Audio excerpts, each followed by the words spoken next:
এক পৃথিবী বিমর্ষতা আর দায়িত্বের ভার নিয়ে মুঠোমাটি দিচ্ছেন সন্তান মা বেগম খালেদা জিয়ার কবরে।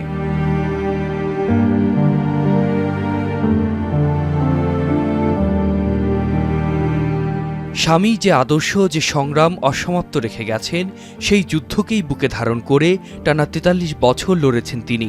যেখানে সমাহিত শহীদ রাষ্ট্রপতি জিয়াউর রহমান উদ্যানের সেই বৃত্তেই স্বামীর পাশেই তাঁর শেষ ঠাঁই।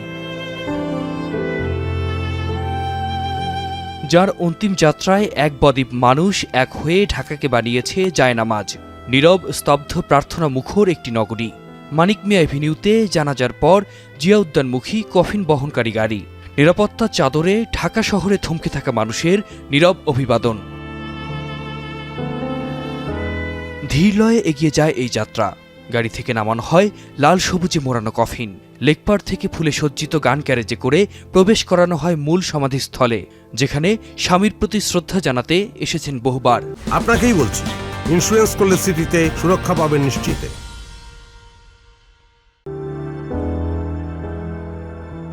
কাঁধে নেন সেনা, নৌ ও বিমান বাহিনীর সদস্যরা, পেছনে পেছনে অনুসরণ করেন তার একান্তজনেরা। এরপর নামানো হয় মরদেহ, লাল সবুজের পতাকা হস্তান্তর করা হয় পরিবারের হাতে, সম্পন্ন হয় দাফন প্রক্রিয়া।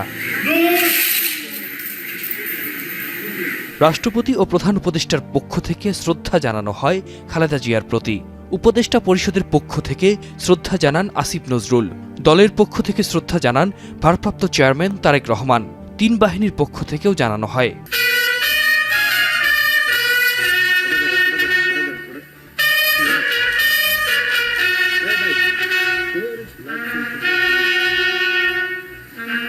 বিদায়ের গোধূলি বেলাতেও বিহুগলে বেজে ওঠে করুণ সুর, রয়ে যায় বিষণ্ণ পরিবার, নশ্বর পৃথিবী। আতিক মেজবালগ্ন, এখন ঢাকা।